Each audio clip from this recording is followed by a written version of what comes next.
আজকে যেহেতু আমরা বড়ি বিচ হিসেবে আমরা এটাকে যেহেতু ডিক্লেয়ার মানে প্রশাসন যেহেতু আমাদের কাছে রিসার্চের জন্য বুঝিয়ে দিয়েছেন, অন্য কোনো পারপাসে না, শুধুমাত্র গবেষণার জন্য এটা আমরা ব্যবহার করার জন্য বুঝিয়ে দিয়েছে। সেটা হচ্ছে 2.91 কিলোমিটার দীর্ঘ একটা এলাকা। এইটুকুনের মধ্যে আমরা বিভিন্ন ধরনের গবেষণা করব এবং এটাকে একটা প্রাণীদের জন্য, বিভিন্ন প্রাণীদের জন্য এটা একটা অভয়ারণ্য করে তুলব, ঠিক আছে?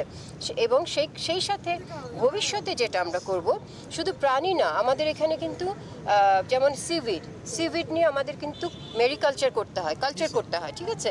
সেগুলোর জন্য সমুদ্রের উপকূলে হলে আমাদের সুবিধা হয় এই রিসার্চগুলো করতে। সো সমুদ্র উপকূলে যত ধরনের মেরিকালচার অ্যাক্টিভিটি আছে সেগুলো আমরা এই বিচে অলরেডি করছি এবং করব। সেখানে কিন্তু আমাদের যারা এখানে বিভিন্ন ধরনের জনগোষ্ঠী আছে তাদের জন্য কিন্তু আমরা এই রিসার্চগুলোতে তাদেরকে অংশগ্রহণ করাবো, যেন তারা এটাকে এই রিসার্চগুলোর সাথে সম্পৃক্ত হয়ে তাদেরও জীবন জীবিকার জন্য কিছু উপাদান পেয়ে যায়, ঠিক আছে?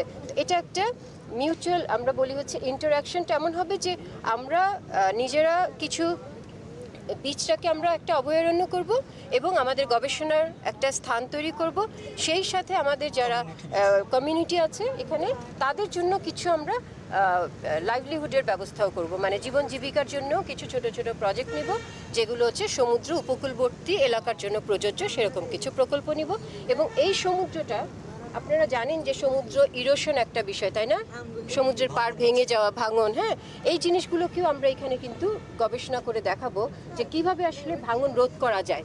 সেটার জন্য অনেক প্রাকৃতিক নিয়ম আছে, স্যান্ড ডিউন ফর্মেশন আছে। আপনি যদি ট্যুরিস্টরা যদি এখানে এসে ডিস্টার্ব করে তাহলে কিন্তু এই স্যান্ড ডিউনগুলো ফর্ম করবে না, বুঝাতে পারলাম? সো এটা যেন একদমই অভয়ারণ্য হিসেবে থাকে, যে কেউ এখানে এসে ডিস্টার্ব করবে না।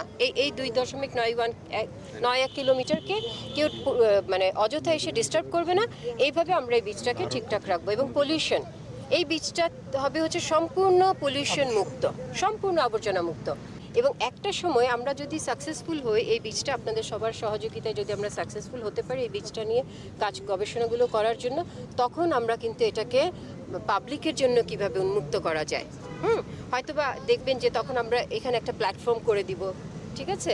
প্ল্যাটফর্ম করে দিব, এখানে এই যে রাজকাকড়া আসবে, যখন তাদের জন্য সব প্রাণী যখন দেখবে যে এটা আমার জন্য সেফ জোন, না আমার একটা মানে আমি আবাসস্থল এবং আমি সেফলি ওখানে যেতে পারবো, ডিম পাড়তে পারবো, কেউ আমাকে ডিস্টার্ব করবে না, তখন ওরা সহজেই বিচে চলে আসবে এবং তারা তাদের ডিম পেড়ে বাচ্চা ফুটানোর জন্য আমাদের কাছে রেখে নিশ্চিন্তে যেতে পারবে। প্রত্যেকটা প্রাণীর কিন্তু তার নিজস্ব সিস্টেম আছে, তাই না? সে জানে যে মা কাছিম জানে যে আমার বাচ্চার ডিমটাকে আমি কোথায় রেখে যাচ্ছি। যেখানে কোনো ধরনের মানে হয়, পরিবেশের বিভিন্ন বিপর্যয় হয়, অথবা আপনার কি বলে ওটাকে ডিস্টারবেন্স, মানে হচ্ছে কি বলো, নানান ধরনের হিউম্যান অ্যাক্টিভিটি বেশি হয়, তখন কিন্তু তারা কিন্তু এগুলোতে আসতে চায় না। আমাদের যত প্রশাসনিক, যত আমাদের সায়েন্টিস্টরা আছে, সমস্ত সায়েন্টিস্টরা এখানে ইনভলভ থাকবে, কারণ আমাদের 5টা ডিভিশন আছে সায়েন্টিস্ট, হ্যাঁ, এবং আমাদের ম্যানেজমেন্ট মানে বিভাগ আলাদা আছে, প্রশাসন, ইঞ্জিনিয়ারিং ডিপার্টমেন্ট আছে, সবাই মিলেই কিন্তু এটাকে আমরা রক্ষণাবেক্ষণ করব, ঠিক আছে?